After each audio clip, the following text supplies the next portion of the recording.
Magandang hapon po sa inyo guys, motobots. I fix it. Ito pala yung aayusin natin ngayon.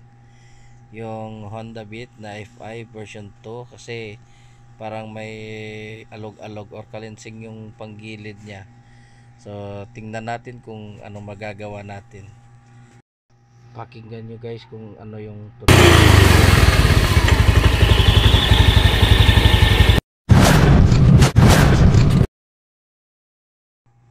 ito pala yung mga kailangan nating gamitin. Una, yung 19mm na socket. Pangalawa, yung 22mm na socket. Tapos yung impact wrench natin na hiniram na natin. Tapos yung socket set natin, yung handle, yung socket na maliit, then 8mm. Simulan na natin guys. Ito pa pala guys.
Na guys, yung salarin sa mala helicopter na tunog.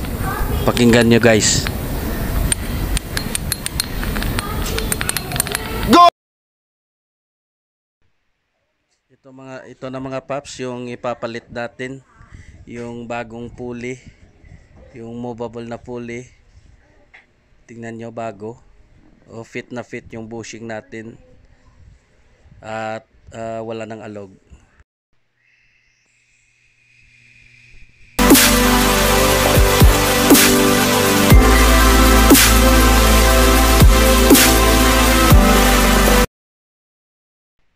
Nagpalit na rin tayo guys ng sliding piece, yung slider niya, para bago na rin at siguradong walang ingay.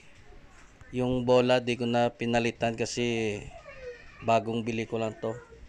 Mga pa lang guys, mga 2 araw pa lang to, so binalik ko na lang at nilagyan ko ng kaunting grasa yung bushing. So assemble na natin to mga paps, tara.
Yun guys, tapos na natin ayusin yung Honda Beat.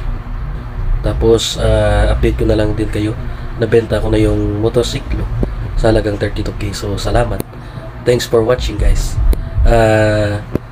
Sundan yung susunod nating i-video kasi hindi lang motorsiklo kundi mga sasakyan or yung mga cellphone na ayusin natin.